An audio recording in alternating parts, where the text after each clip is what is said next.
এটা গতকালকে বিকেল 4টার সময় আমি যখন অফিস কাজ করছিলাম, এখানে আমাদের একটা কমিটি কাজ করছিল। একজন অধ্যক্ষ বসা ছিলেন, রাজশাহী শাহ মখদুম কলেজের প্রিন্সিপাল।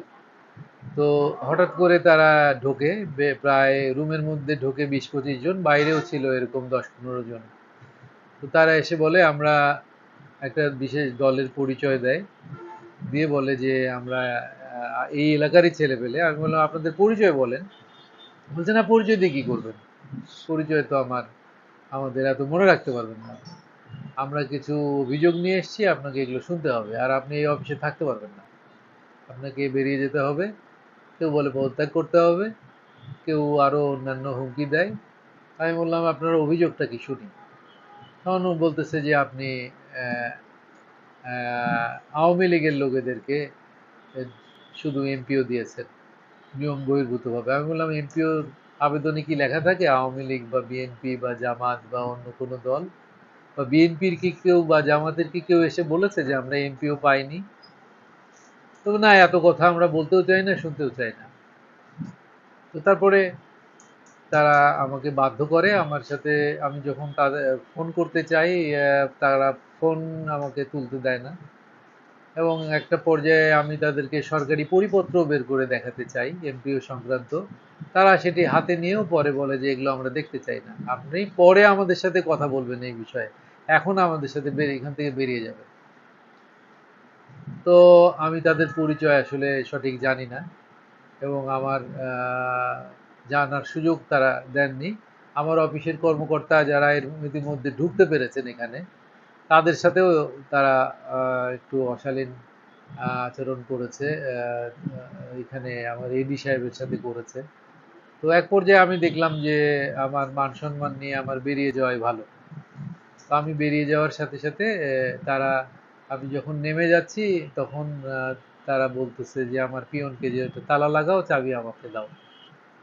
আমি নেমে যেতে যেতে পরে আমাকে বাসায় পৌঁছেছি, পিয়ন আমাকে ফোন দিয়ে বললো স্যার আমার কাছ থেকে চাবি কেড়ে নিয়ে গেছে। এই হচ্ছে ঘটনা।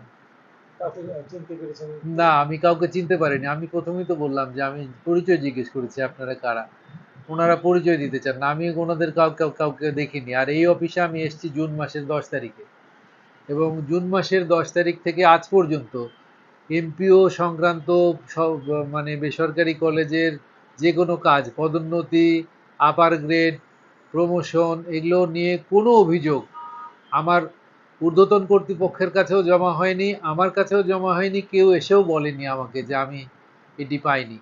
বরং বিগত সময়ের যে সমস্ত মানুষের অপ্রাপ্তি ছিল, বহুদিন ধরে মানুষ হয়রানির শিকার হয়েছে, আমি সেই প্রায় 300-350 ফাইল মানুষের যাচাই বাছাই করে এগুলো ডান করেছি, এবং এমপিও সভায় এটার জন্য আমি প্রশংসিত হয়েছি।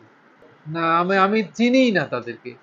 তারা পরিচয় দিয়েছে, আমরা তাদের মূল পরিচয় আমরা এই এলাকার ছেলে পেলে, আপনার আশপাশেই থাকি।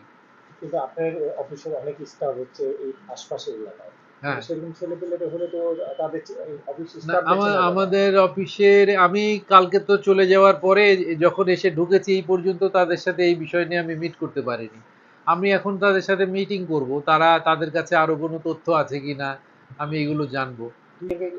না, আমি এনাদেরকে দেখিনি, আমি এনাদের নাম শুনিও নি, আমি এই কোনো জায়গায় তাদের নাম উচ্চারণও করিনি। বা যারা আমি আমি এই যে বিভাগীয় কমিশনার মহোদয়কে ফোন করেছি, আমার ডিজি স্যারকে ফোন করেছি, ডাইরেক্টর জেনারেলকে, আমি সিটিএসবি কে ফোন করেছি, আমি আমাদের বিভাগ জেলা কমিশন, জেলা প্রশাসককে ফোন করেছি, তারা আমাকে ফুল সাপোর্ট দিয়েছেন, এবং সর্বশেষ সেনাবাহিনীর সদস্যরা এসে আমাকে যেভাবে সাপোর্ট দিয়েছেন, আমি এখন এখানে স্বস্তি বোধ করছি। এর আগে পর্যন্ত আমি একটু নিরাপত্তার অভাব বোধ করছিলাম, এবং আমি অসম্মান বোধ করছিলাম। আমার চেয়ার, রুম বন্ধ, আমি আমার চেয়ারে বসতে পারছি না, আমার আত্মসম্মানে লাগছিল। এখন আমি সেনাবাহিনীর উপস্থিতিতে এই রুম খোলা হয়েছে, এবং আমি আবার যে মানে আমার কাজ করতে পারছি, কাজে বসতে পেরেছি, এই জন্য আমি এখন আমি স্বস্তি বোধ করছি।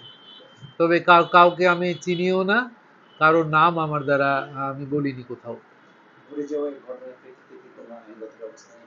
আইনগত ব্যবস্থা আমার ডিপার্টমেন্টাল ব্যবস্থা আমি নিয়েছি। যেমন আমি বিভাগীয় কমিশনার মহোদয়কে জানিয়েছি, উনি এখানে আইন শৃঙ্খলা কমিটির দায়িত্বে আছেন, সেনাবাহিনীকে জানানো হয়েছে জেলা প্রশাসকের মাধ্যমে, আমার যে ঊর্ধ্বতন কর্মকর্তা ডিজি মহোদয়কে জানানো হয়েছে।